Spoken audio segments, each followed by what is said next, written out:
Shalom Bapak Ibu yang dikasih Tuhan. Shalom. Puji Tuhan kita sudah menginjak di bulan yang ke-10 tahun ini. Dan puji Tuhan juga saya percaya Tuhan masih memelihara kita, masih memberkati kita dan masih melindungi kita.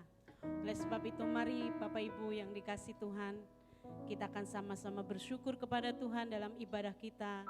Dan mari kita naikkan puji-pujian kita kepadanya, memberikan yang terbaik buat Allah kita. Haleluya. Mari kita sembah, kita tinggikan, kita agungkan.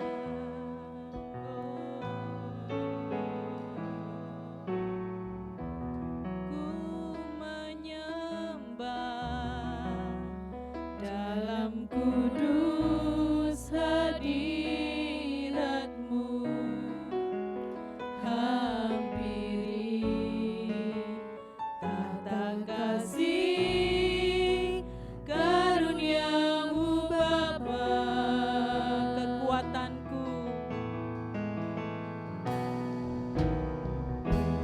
Kekuatanku hanya dalam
Tuhan.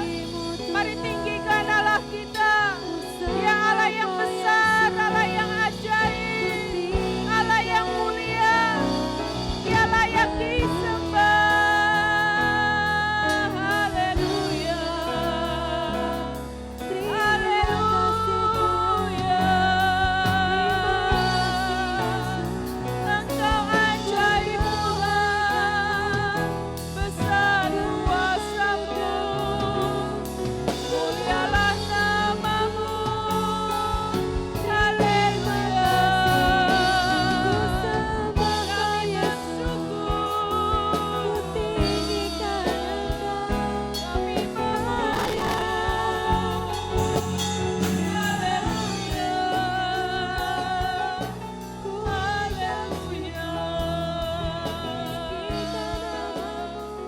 Terima kasih.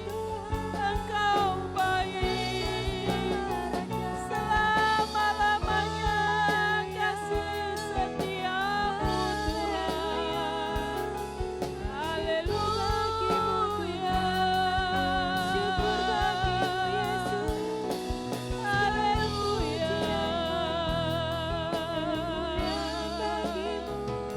Syukur.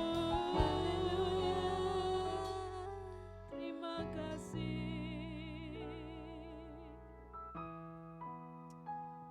Terima kasih Tuhan, kami bersyukur kepadamu.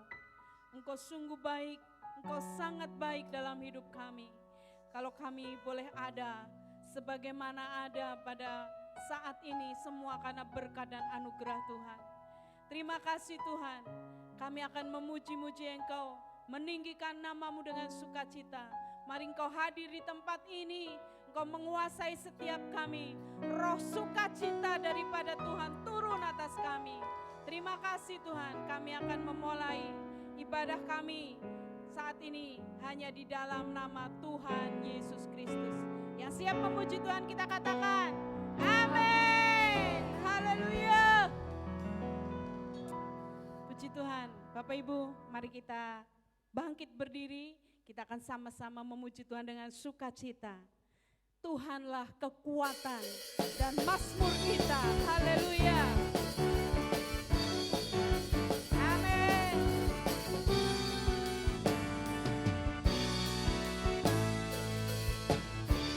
Tuhanlah kekuatan dan mazmurku. Dia gunung batu dan keselamatanku.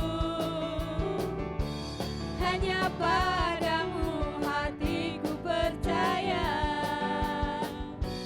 Kaulah menara dan kota perlindungan. Ku mau selalu bersyukur sebab cintamu padaku takkan pernah berubah. Hatiku percaya walau bumi bergoncang, gunung-gunung beranjak, namun kasih setiamu tak pergi dariku. Haleluya.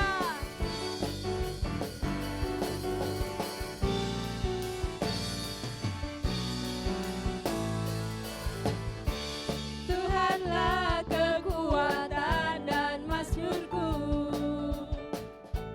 Dia gunung batu dan keselamatanku. Hanya padamu hatiku percaya. Kaulah menara dan kota perlindungan. Ku mau selalu bersyukur sebab cintamu padaku takkan pernah berubah. Hatiku percaya walau bumi bergoncang, gunung-gunung beranjak, namun kasih setiamu tak pergi dariku. Hanya Dia, Tuhan yang menjadi kekuatan dalam hidup kita.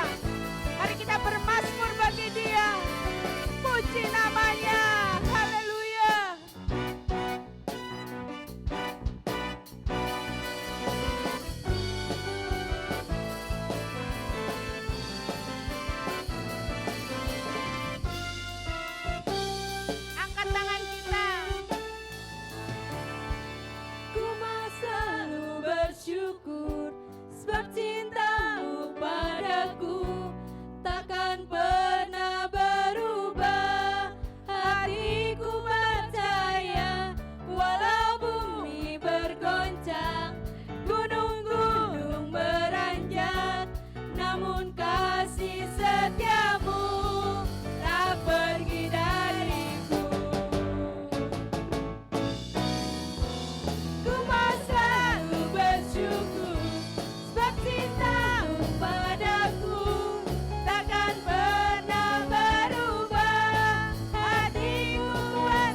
Puji Tuhan, Bapak Ibu silakan duduk kembali.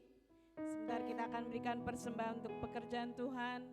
Biarlah kita mau memberikan dengan sukacita dan dengan hati yang bersyukur kepada Tuhan. Kita akan berdoa bersama-sama. Bapa di surga, terima kasih, kami bersyukur kalau kami boleh memuji, mempermuliakan Engkau. Sebentar kami akan berikan persembahan kami. Tuhan, biarlah persembahan yang kami berikan boleh menjadi persembahan yang berkenan di hadapan Tuhan dan menjadi berkat bagi pekerjaan Tuhan di tempat ini. Terima kasih, kami akan beri dengan sukacita di dalam nama Tuhan Yesus Kristus. Haleluya. Amin. Berkat Tuhan turun ke atasku, anugerah besar melimpah di hidupku. Setiap hari selalu baru, berkatnya mengalir di dalam hidupku. Berkat Tuhan turun ke atasku. Amin. Anugerah besar melimpah di hidupku. Setiap hari selalu baru, berkatnya mengalir di dalam hidupku. Setiap hari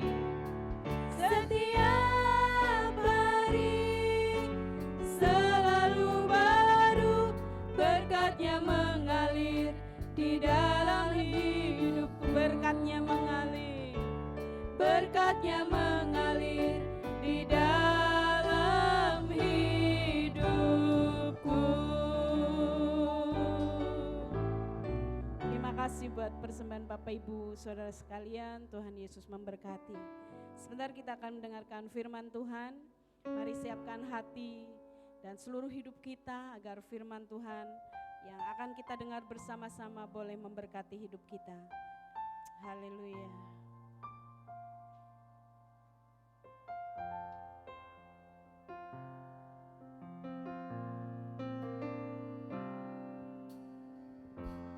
Banyak yang kau perbuat di dalam hidupku, rancangan indahmu terjadi di hidupku. Bapa yang mengerti segala yang ku perlu, kasih-Mu sempurna nyata dalam hidupku.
serahkan kepada hambanya yang akan menyampaikan firman Tuhan. Baik, puji Tuhan, shalom. Shalom Bapak Ibu, saya percaya kita semuanya bersuka cita pada saat ini, amin. Sebelum kita mendengarkan firman Tuhan, saya rindu berdoa, bahkan juga bagi Bapak Ibu yang berulang tahun pada bulan Oktober, agar Tuhan terus menyertai dan memberkati kita sekalian. Mari kita berdoa. Bapa kami di dalam sorga, kami bersyukur pada saat ini kami boleh bersama-sama umat-Mu, berbakti beribadah kepadamu. Meskipun kami lakukan di rumah kami masing-masing, kami percaya ibadah kami menjadi ibadah yang berkenan kepadamu. Tuhan, sebelum kami mendengarkan firman-Mu, kami berdoa untuk anak-anak-Mu yang berulang tahun pada bulan Oktober. Kami percaya Bapa, berkat Tuhan dicurahkan, anugerah Tuhan dinyatakan di dalam nama Yesus. Berkat-berkat rohani, berkat-berkat jasmani limpah dalam kehidupannya. Kami mau menyatakan berkat bagi teman-teman kami yang berulang tahun. Dalam nama Yesus, umur panjang ada di dalam tangan kanannya, tangan kirinya kekayaan, kehormatan, kemuliaan untuk selama-lamanya. Selamanya Engkau menjadi pribadi yang diberkati oleh Tuhan. Terima kasih Bapa, bersyukur. Kami percaya Engkau sudah memberkati teman-teman kami yang berulang tahun pada bulan Oktober ini. Kami juga menyerahkan seluruh pemberitaan firman-Mu. Bapa, berbicaralah kepada kami. Firman-Mu menuntun, membimbing di awal bulan Oktober. Kami boleh menerima visi-Mu, tuntunan-Mu, agar hidup kami, keluarga kami terus diberkati oleh Tuhan. Terpujilah nama-Mu untuk selama-lamanya. Di dalam nama Tuhan Yesus kami berdoa, kami bersyukur. Haleluya. Amin. Sekali lagi, shalom. Shalom Bapak Ibu, saya percaya kita semuanya bersuka cita, amin. Baik, kita akan sama-sama belajar firman Tuhan. Kalau minggu yang lalu kita sudah belajar dengan tema membangun keluarga yang kuat secara jasmani, maka pada saat ini kita membangun keluarga yang kuat dalam hal berkomunikasi. Keluarga kita terus kuat, sehat, komunikasinya. Nah, kita akan membuka ayat emas kita dari kitab 1 Tesalonika pasal 5 ayat 23, firman Tuhan berbunyi demikian. Semoga Allah damai sejahtera menguduskan kamu seluruhnya, dan semoga roh, jiwa, dan tubuhmu terpelihara sempurna dengan tak bercacat pada kedatangan Yesus Kristus, Tuhan kita. Bapak Ibu Saudaraku, membangun keluarga yang kuat dan sehat, maka salah satu poin yang perlu diperhatikan oleh kita adalah sehat komunikasinya. Karena itu kita akan sama-sama belajar bagaimana membangun keluarga yang sehat komunikasinya ini sesuai dengan landasan firman Tuhan, di mana Tuhan menghendaki seluruh anggota keluarga kita ini sehat. Sehat rohaninya, sehat jiwanya, sehat jasmaninya, dan minggu depan kalau Tuhan izinkan kita akan juga belajar tentang sehat ekonominya. Karena itu saudaraku, kita akan belajar bersama-sama tentang dasar-dasar komunikasi dalam keluarga. Ada begitu banyak keluarga yang komunikasinya sangat buruk, dan ini berdampak kepada hubungan yang tidak harmonis, hubungan yang sakit, yang tidak sehat, dan kalau dibiarkan, saudaraku, lama-lama keluarganya hancur, kacau, dan akhirnya keluarga ini tidak bisa menikmati setiap janji Tuhan. Karena itu saya akan menyampaikan tentang dasar-dasar komunikasi dalam keluarga. Yang pertama, yang harus dimiliki dalam komunikasi keluarga, kalau kita melihat ayatnya, saudaraku, di dalam 2 Korintus pasal 1 ayat 12, ini menjadi dasar yang pertama. 2 Korintus pasal 1 ayat 12, firman Tuhan berkata, inilah yang kami megahkan, yaitu bahwa suara hati kami memberi kesaksian kepada kami bahwa hidup kami di dunia ini, khususnya dalam hubungan kami dengan kamu, dikuasai oleh ketulusan dan kemurnian dari Allah, bukan oleh hikmat duniawi, tetapi oleh kekuatan kasih karunia Allah. Bapak Ibu Saudaraku, keluarga yang baik, yang kuat, yang sehat, harus dibangun komunikasinya. Pembicaraan antara suami istri, orang tua dan anak, ini harus dibangun, harus dikerjakan dengan sungguh-sungguh, karena itu kita perlu mengerti dasarnya. Dasar daripada hubungan atau komunikasi yang baik dasarnya adalah kasih yang murni dan tulus. Dan ini digambarkan bagaimana Rasul Paulus sebagai seorang hamba Allah, dia punya hubungan yang baik dengan keluarganya dia, tetapi juga tentu saja dengan pelayanan jemaat dimanapun dia berada, dan yang ditulis di sini dengan jemaat Korintus. Dan Paulus memberikan sebuah contoh dan teladan bahwa hubungan yang baik itu didasari dengan ketulusan dan kemurnian. Setuju, katakan amin. Nah saudaraku, kalau hubungan suami istri, orang tua dan anak, atau hubungan kita dengan siapapun, didasarinya dengan ketulusan dan kemurnian. Ketulusan dan kemurnian yang dikemas dengan kasih Kristus dalam hidup kita, itu yang membuat hubungan kita itu menjadi baik. Karena setiap motivasi terselubung yang membuat seringkali hubungan jadi retak, kelihatannya baik, ujung-ujungnya ada motivasi jelek, ada motivasi menjebak, ada motivasi yang kurang bagus. Karena itu ketulusan dan kemurnian ini harus menjadi landasan dalam keluarga kita, bagaimana kita berkomunikasi, bagaimana kita berhubungan, bagaimana kita saling mengungkapkan kerinduan kita, keinginan kita. Ketulusan ini menjadi landasan yang luar biasa. Bapak Ibu bersyukur kalau punya suami yang tulus, dia orangnya baik, jujur, dia punya kemurnian, dia menikah, dia punya anak-anak. Nah, kalau keluarga itu suaminya tulus, suaminya murni, punya istri juga yang tulus, yang murni, yang hatinya baik. Nah, maka ini spirit ini akan turun kepada anak-anak, dan kita akan punya keluarga yang landasan hidupnya dikuasai dengan kasih yang tulus dan yang murni. Karena itu Bapak Ibu, mari kita belajar cek diri kita masing-masing, apakah keluarga kita sudah memiliki dasar yang benar, yang baik, di mana kasih yang tulus dan murni itu apakah ada dalam diri kita. Seringkali suami merasa dihianati istrinya, atau sebaliknya, istri merasa dihianati suaminya karena apa? Tidak adanya ketulusan, tidak adanya kemurnian. Sudah ada yang namanya pencemaran, ada kontaminasi dalam diri kita. Sehingga tidak murni lagi sebagai suami, tidak murni lagi sebagai istri. Di dalam hatinya sudah ada banyak hal, kepalsuan yang ditampilkan di hadapan pasangan kita. Pertanyaannya, mau berapa lama kita kuat menampilkan sesuatu yang palsu? Yang asli pasti itu lebih bagus, yang asli itu lebih bertahan, yang asli itu justru lebih berkualitas. Jadilah suami, jadilah istri, jadilah anak-anak yang tampil dengan keaslian, dengan kemurnian, dengan ketulusan. Maka pastikan pasangan hidup kita, dia tidak menaruh curiga apapun. Karena apapun yang dikatakan suaminya atau oleh istrinya, dia percaya bahwa pasangan hidupnya, dia sedang melakukan yang terbaik. Demikian anak-anak kalau menjadi anak-anak yang tulus dan murni, penuh dengan kasih, hormat kepada orang tuanya tidak usah susah memikirkan anaknya, karena orang tua yakin bahwa anaknya menjadi anak yang dapat dipercaya. Tidak terjebak dengan pergaulan bebas, tidak menggunakan waktu semaunya sendiri.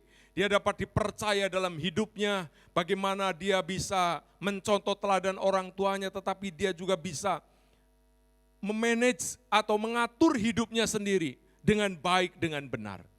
Dasar yang kedua dalam komunikasi, saudaraku, adalah keterbukaan. Kita melihat di dalam 2 Korintus pasal 6 ayat 11 dan sampai 13, firman Tuhan berkata, "Hei orang Korintus, kami telah berbicara terus terang kepada kamu. Hati kami terbuka lebar-lebar bagi kamu. Dan bagi kamu ada tempat yang luas dalam hati kami. Tetapi bagi kami hanya tersedia tempat yang sempit di dalam hati kamu. Maka sekarang supaya timbal balik, aku berkata seperti kepada anak-anakku, bukalah hati kamu selebar-lebarnya." Bapak Ibu Saudaraku, dasar komunikasi yang kedua adalah keterbukaan. Penting sekali, kita tulus harus, murni harus, tetapi kita ini perlu terbuka. Kadang kalau kita hanya diam saja, Papa, yang penting tulus, yang penting baik, tetapi nggak pernah mengungkapkan sesuatu, menyampaikan sesuatu, nggak mau terbuka, melakukan ini apa penyebabnya, apa tujuannya, dan lain sebagainya. Saudaraku, ini juga bisa menimbulkan kecurigaan, menimbulkan miskomunikasi, sehingga dalam keluarga kalau tidak ada keterbukaan, masing-masing jalan menurut apa yang dipandangnya baik. Tetapi pada waktu saling terbuka, masing-masing membuka hati selebar-lebarnya, mau berbicara, mau menceritakan tentang dirinya, masalahnya, kerinduannya, dan seterusnya, maka di sini saudaraku pintu komunikasi mulai terbuka. Jadilah suami yang suka berbicara dengan istrinya. Kalau ada apa-apa, orang pertama yang diajak rundingan adalah istrinya. Jadilah istri yang terbuka terhadap suaminya, kerinduannya seperti apa, lihat kemampuan suaminya, lihat keberadaan suaminya, dia mulai ceritakan kesulitan-kesulitan, masalah-masalah yang sedang dihadapi. Tentu saja kalau ada permintaan-permintaan dari suami maupun istri, mereka sudah tahu porsinya dan tidak akan meminta atau menyuruh melakukan sesuatu di luar kemampuannya. Demikian juga anak-anak mestinya terbuka terhadap orang tuanya. Orang yang paling dapat bisa dipercaya mestinya adalah orang tuanya. Karena itu anak-anak coba curhat dengan orang tuanya, berbicara kepada orang tuanya, dengan papa, dengan mama, dengan orang tua kita, terbuka. Jangan sampai engkau membuka diri terhadap teman. Mungkin itu teman dekat atau teman yang menurut anak-anak itu dianggap itu paling nyaman cerita.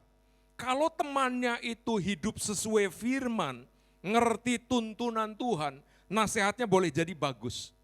Tetapi apakah ada kepastian bahwa teman-temanmu anak-anak pasti bisa dipercaya?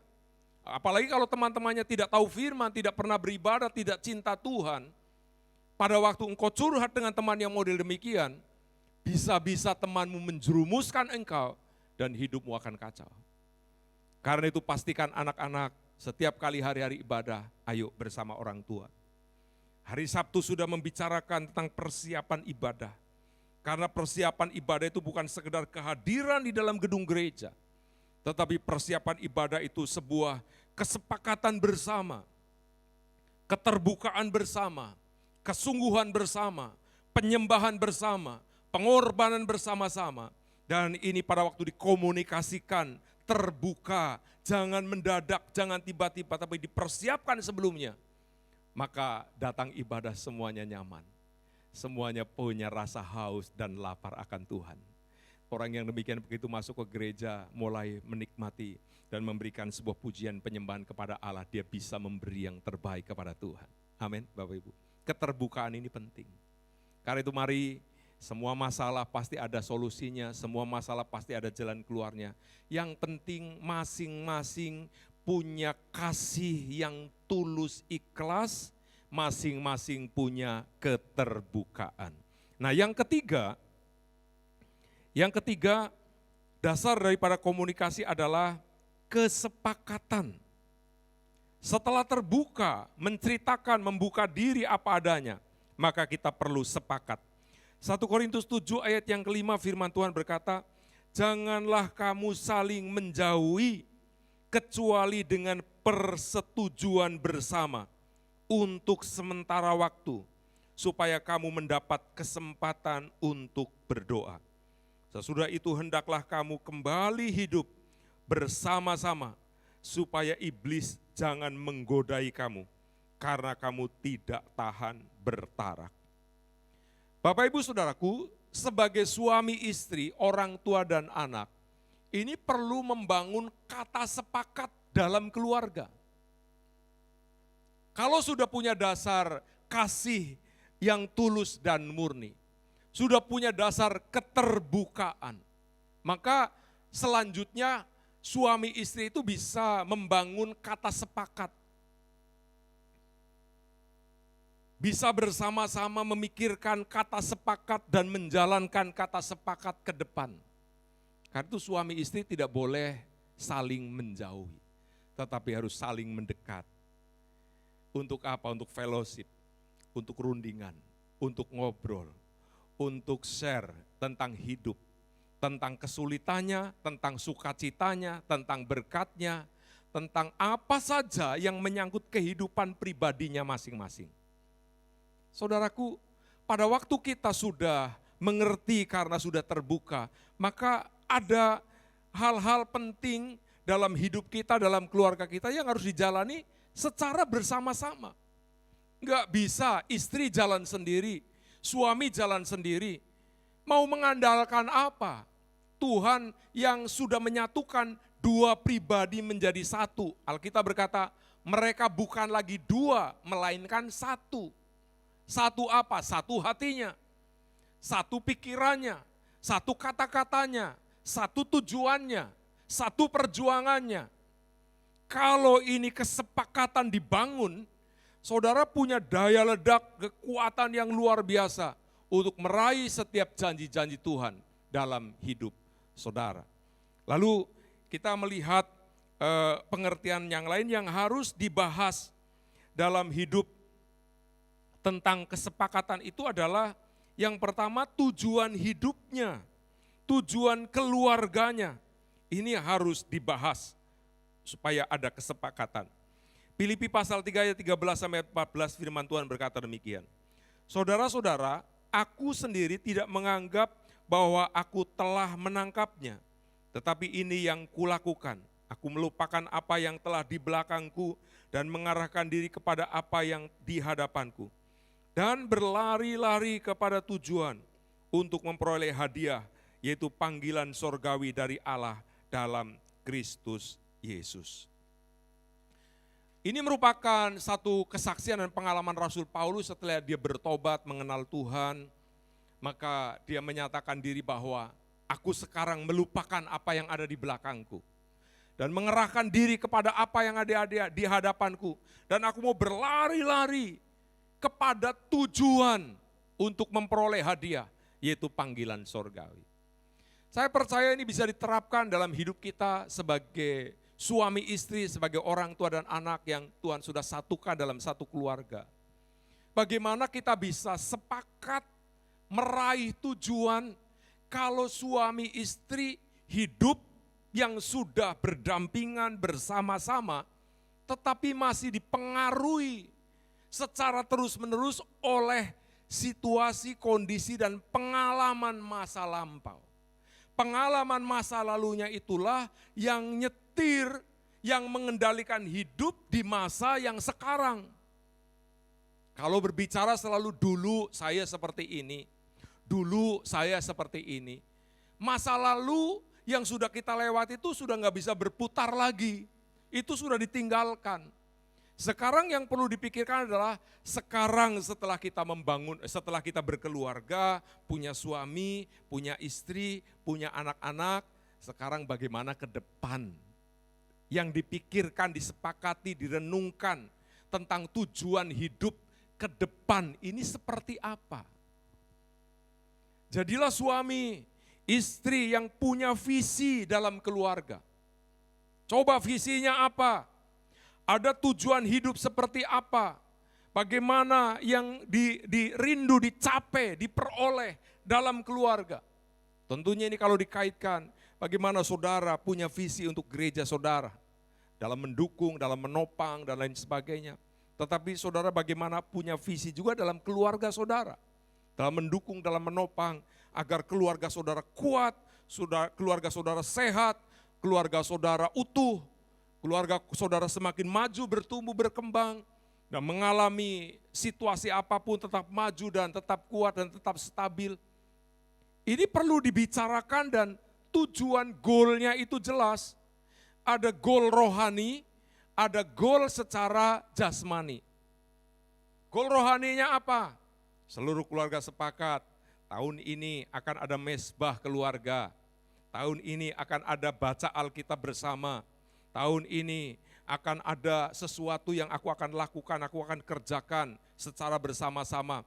Saudara masing-masing sesuai dengan situasi keluarganya saudara, silakan berencana. Tetapi maksudnya coba dalam berkomunikasi, dalam kesepakatan itu ada tujuan yang jelas. Jadi anak-anak, istri, suami itu ngeliat tuh, tahun ini kita fokusnya ke sana. Atau 5 tahun ini kita fokusnya ini. Yang harus dilakukan. Seluruh kekuatan, kemampuan, potensi, pola pikir, semua diarahkan kepada sebuah tujuan yang jelas. Untuk sebuah tujuan yang jelas, Rasul Paulus berkata, aku berlari-lari kepada sebuah tujuan. Artinya apa? Usaha keras.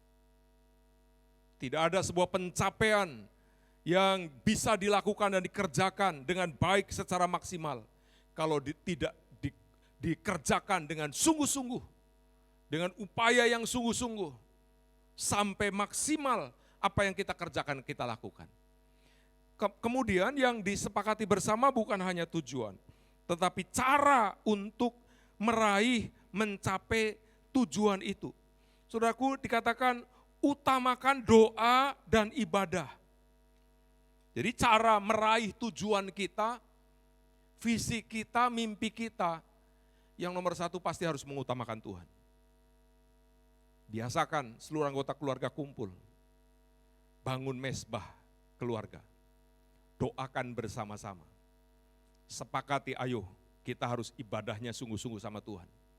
Doa keluarga, ibadah keluarga yang bersama-sama di dalam tempat ibadah kita, di gereja kita. Ayo kita sepakati bersama-sama.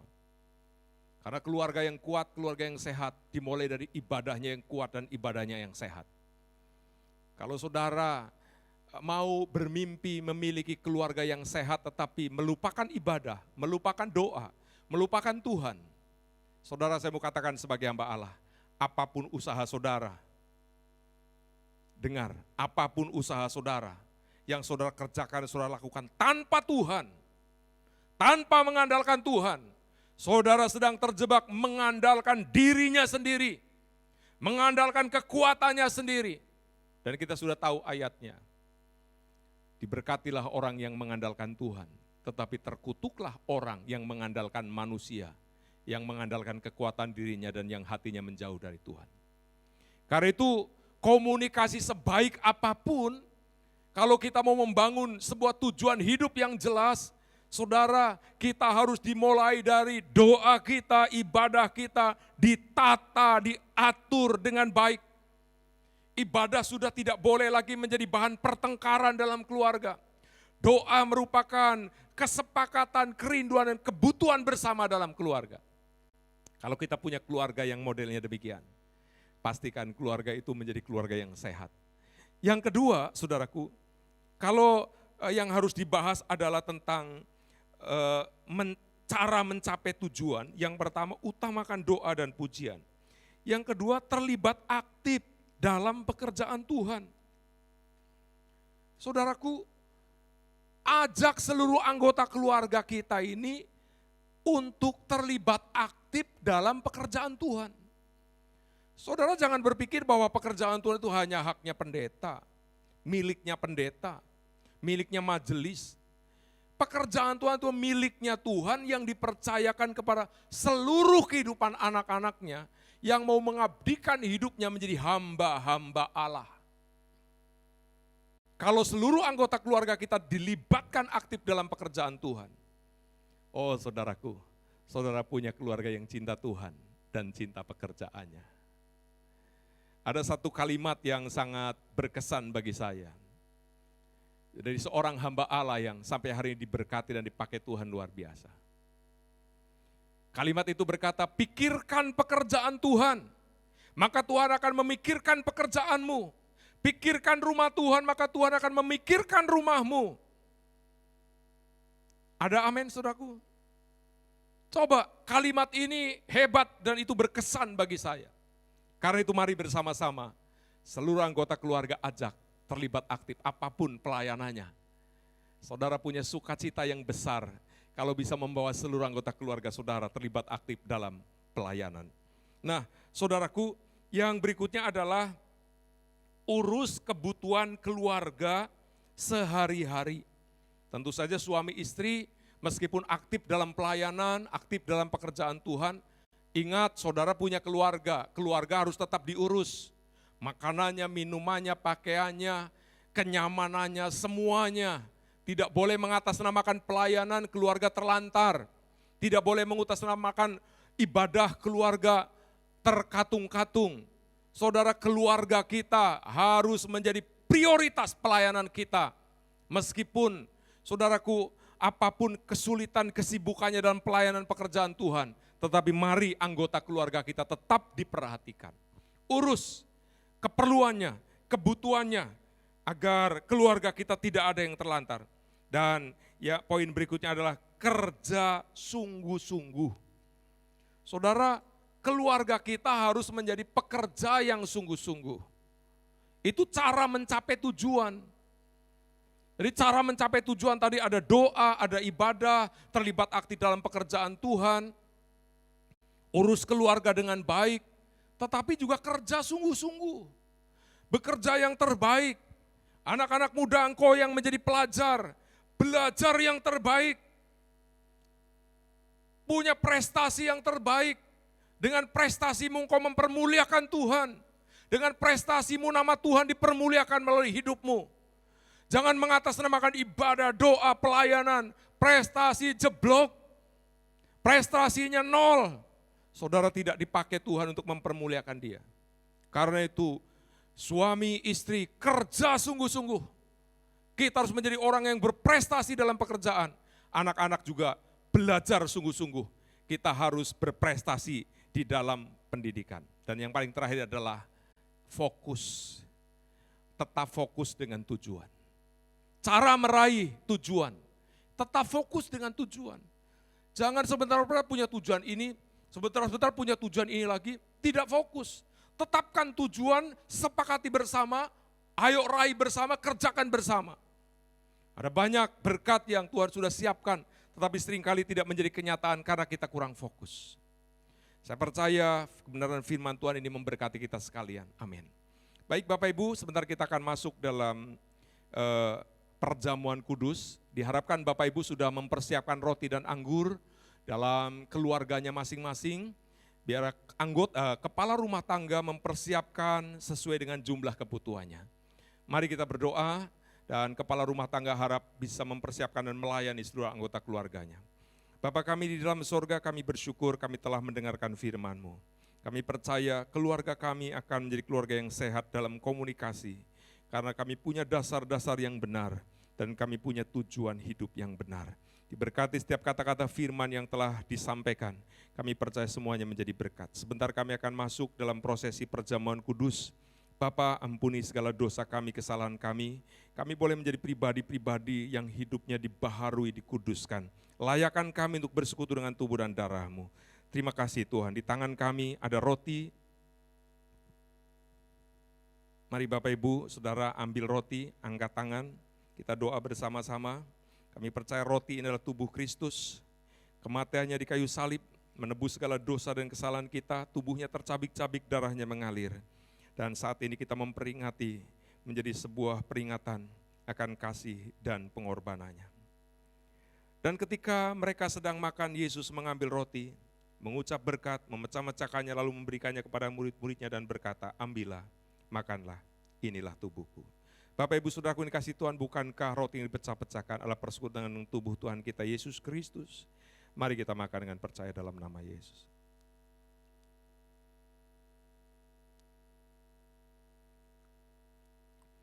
Angkat cawan di tangan kanan kita. Sesudah itu ia mengambil cawan, mengucap syukur lalu memberikannya kepada mereka dan berkata, minumlah kamu semua dari cawan ini, sebab inilah darahku, darah perjanjian yang ditumpahkan bagi banyak orang untuk pengampunan dosa. Bukankah cawan pengucapan syukur yang atasnya kita ucapkan syukur adalah persekutuan dengan darah Tuhan kita Yesus Kristus? Amin. Mari kita minum dengan percaya dalam nama Yesus.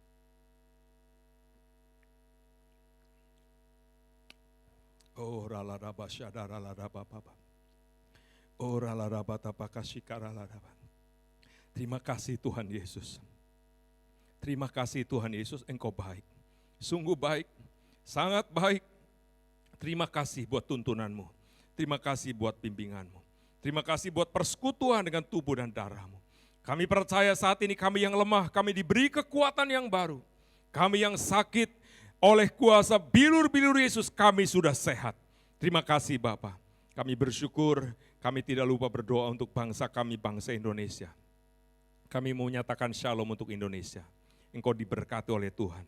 Engkau dipulihkan oleh Tuhan, engkau disembuhkan oleh Tuhan. Para pemimpin negeri ini, presiden, wakilan, seluruh jajaran pemerintah dari pusat sampai daerah, diberkati oleh Tuhan. Kami juga menyerahkan Tuhan untuk renovasi atap gereja maupun plafon gereja yang sekarang sedang berlangsung. Bapak diberkati, proses renovasi ini diberkati seluruh tukang-tukang yang mengerjakan. Diberkati seluruh hamba-hambamu, anak-anakmu, jemaatmu yang telah mendukung dalam doa maupun dalam dana. Apa yang telah mereka berikan, persembahkan semuanya, Tuhan tidak akan pernah menjadi sia-sia. Engkau akan memberkati kembali dengan berkat yang berlimpah-limpah. Sementara kami akan mengakhiri ibadah bersama-sama ini. Kami kembali aktivitas dalam hidup kami sehari. Kami percaya Engkau memberkati setiap pribadi kami. Kami mengangkat kedua belah tangan kami, tengadakan wajah kami. Bapak, Ibu, Saudaraku yang dikasihi Tuhan, terimalah berkat. Berkat damai sejahtera dari Allah Bapa, kasih sayang dari Tuhan Yesus, persekutuan dan pengurapan yang berlimpah-limpah dalam kuat kuasa Roh Kudus turun dalam hidupmu. Diberkatilah engkau, diberinya berkat anugerah berlimpah-limpah pada waktu masuk maupun keluar di kota, di desa, dimanapun kau berada. Tangan Tuhan selalu menopang hidupmu, sehingga apapun yang kau kerjakan selalu dibuat Tuhan berhasil. Hari ini sampai selama-lamanya Tuhan memberkati hidupmu. Haleluya, haleluya, amin. Tuhan Yesus memberkati.